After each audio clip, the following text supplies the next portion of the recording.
आज हम शुरू करने वाले हैं क्रानियम एपिसोड 1। तो चलिए शुरू है। यह दोपहर बुशाया ने हादसे में मारे गए पैसेंजर्स से कुछ और शरीर के हिस्से निकालने में सक्सेस पाई। इन पार्ट्स में एक कलाई, एक हाथ और एक राइट एंकल शामिल था। ये हिस्से लगभग ठीक थे, सिवाय इसके कि ये ओरिजिनल शरीर से पूरी तरह से अलग थे और अलग अलग व्यक्तियों के थे। उसे फिन्या और पुलिस डिपार्टमेंट के फोरेंसिक ऑफिशियल्स को इन बिखरे हुए हिस्सों को उनके कनेक्टेड शरीरों से जोड़ने के कठिन वर्क का सामना करना पड़ा।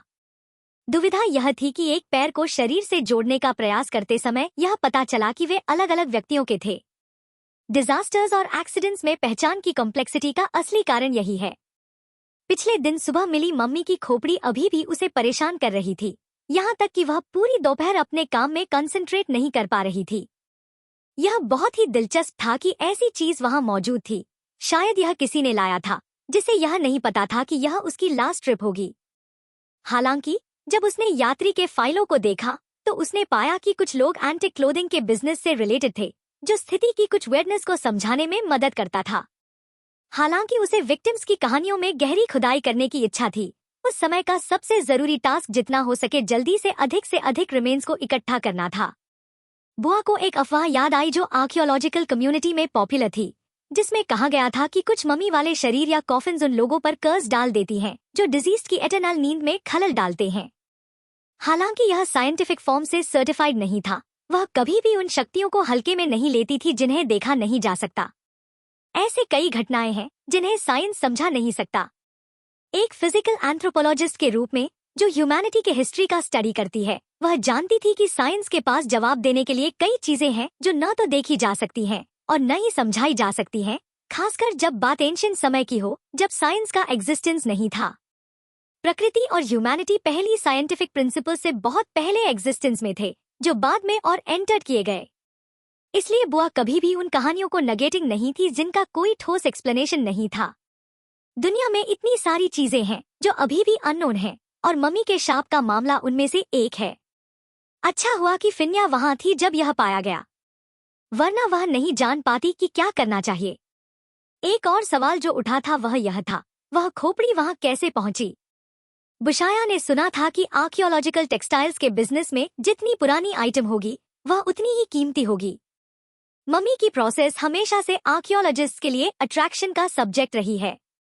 इसके अलावा वह तरीका जिसमें शरीरों को बिना केमिकल्स के बचाया गया, वह उस समय की इंटेलिजेंस और रिसोर्सेज के चैनल से डेवलप्ड किया गया था। नेचुरल रूप से एंशिएंट रूइंस जैसे इन चीजों की हाईली कीमत होती है। इस दुनिया में कई अजीब लोग होते हैं जो इन ऑब्जेक्ट्स को अपने पास रखना चाहते हैं, बजाय इसके कि उन्हें कल्चरल हेरिटेज और एजुकेशनल वैल्यूज के रूप में छोड़ दिया जाए। समय के साथ ये वस्त्र कभी भी कोई इंपॉर्टेंट बेनिफिट्स नहीं लाते और खो जाते हैं। बुशाया इस रियलिटी को अच्छी तरह से जानती थी, जैसा कि एक रीसेंट मामले से पता चलता है। होमो इरेक्टस की एक खोपड़ी, जो मॉडर्न ह्यूमैनिटी के दूर के रिश्तेदार हैं, चोरी हो गई थी जब इसे विकास पर एक प्रदर्शनी के लिए दूसरे देश भेजा जा रहा था। खोज अभी भी जारी थी और यह लगभग निश्चित था कि समय के साथ वह खो जाएगी, जो एंथ्रोपोलॉजी के लिए एक बड़ी हानि होगी। लेकिन यही कारण है कि वे महत्वपूर्ण होते हैं, क्योंकि ऐसे नमूने एक्सट्रीमली रेयर होते हैं। एक एक्सटिंक्ट ह्यूमन फॉसिल की खोज करना समुद्र में गिरी सुई ढूंढने जैसा है। होमो इरेक्टस, होमो सेपियंस, मॉडर्न ह्यूमंस के सबसे नियरेस्ट रिश्तेदारों में से एक है। इरेक्टस नाम का मतलब है जो भूमि के प्रति वर्टिकल पोजीशन में खड़ा होता है। लेकिन वे एक्सटिंक्ट क्यों हो गए? यह एक दिलचस्प सवाल है एंथ्रोपोलॉजिस्ट के लिए, और ये फॉसिल उस सवाल को समझने, एक्सप्लेनेशन करने या यहाँ तक कि उत्तर देने में मदद कर सकते हैं। लेकिन अफसोस की बात है कि कुछ लोग इन रिमेन्स को अपने घरों में डिस्प्ले के रूप में रखना पसंद करते हैं, जैसे ट्रॉफिया। इसे कहाँ रखूं? लड़की की आवाज ने बुआ को अपना सिर उठाकर टेंट के एंट्रेंस की ओर देखने के लिए मजबूर किया। वह उस मोमेंट में अकेली थी, क्योंकि फिन्या लगभग 10 मिनट पहले उस शरीर की जांच करने के लिए चली गई थी जो जंगल के किनारे विमान के मलबे से लगभग 600 मीटर दूर पाया गया था। इसे उस खाली स्ट्रेचर पर रख दो, कृपया। मैं यहाँ यह काम खत्म करूंगी और फिर इसे देख लूंगी। ठीक है, फोरेंसिक ऑफिसर ने जवाब दिया, जो शायद उससे 7 या 8 साल छोटा था, और फिर नए प्राप्त शव को, जो अभी भी कपड़े में लिपटा हुआ था, बिस्तर पर रख दिया। बुआ, आपने क्या पाया? अच्छा, मैंने कुछ ऐसा पाया है जिसके बारे में मुझे नहीं पता कि कहाँ से शुरू करूँ पूछना, बुआ ने संकोच के साथ जवाब दिया। यह अजीब लगता है। यह बयान सुनकर डॉक्टर, जो अभी अभी विदेश से आई थी, ने अपनी आंखें तंग की और उस पेपर की फोल्डिंग को ध्यान से देखा जिसकी ओर बुआ इशारा कर रही थी। फिन्या, जो दस्ताने पहने हुए थी, ने उस अजीब वस्तु को उठाया और उसका इंस्पेक्शन करना शुरू किया। कुछ पल बाद बुआ ने देखा कि फिन्या की आईब्रोज गहरी कंसंट्रेशन में सिकुड़ी हुई थी। यह सचमुच अजीब है।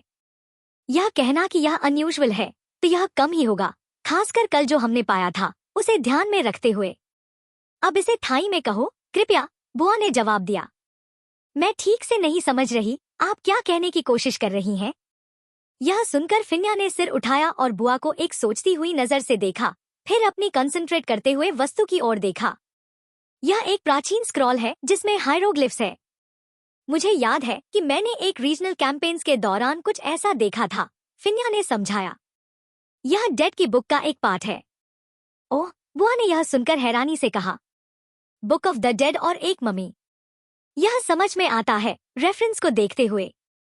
बुक ऑफ द डेड का जिक्र बुआ के दिमाग में उस समय को ले आया जब वह एक म्यूजियम में गई थी और उसने इनमें से एक बुक देखा था।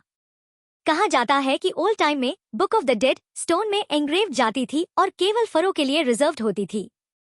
बाद में जब यह अधिक जनरल हो गई तो इसे पपीरस पर लिखा जाता था, जो एक लचीला और मौसम मटेरियल है।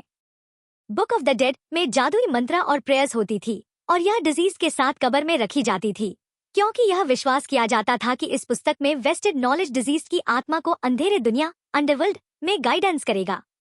यह बुक ऑड्स को पार करने और अंधेरे दुनिया में ट्रैवल करते समय राक्षसों से लड़ा जाने के लिए इस्तेमाल होती थी, ताकि सुरक्षित राउट अश्योर्ड किया जा सके। यह एंशिएंट इजिप्शियंस का time of death related beliefs था। बिल्कुल, फिन्या ने कंसेंट जताई।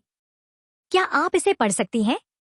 मैं ठीक से प्रवाही नहीं हूँ, बुआ, फिन्या ने जवाब दिया।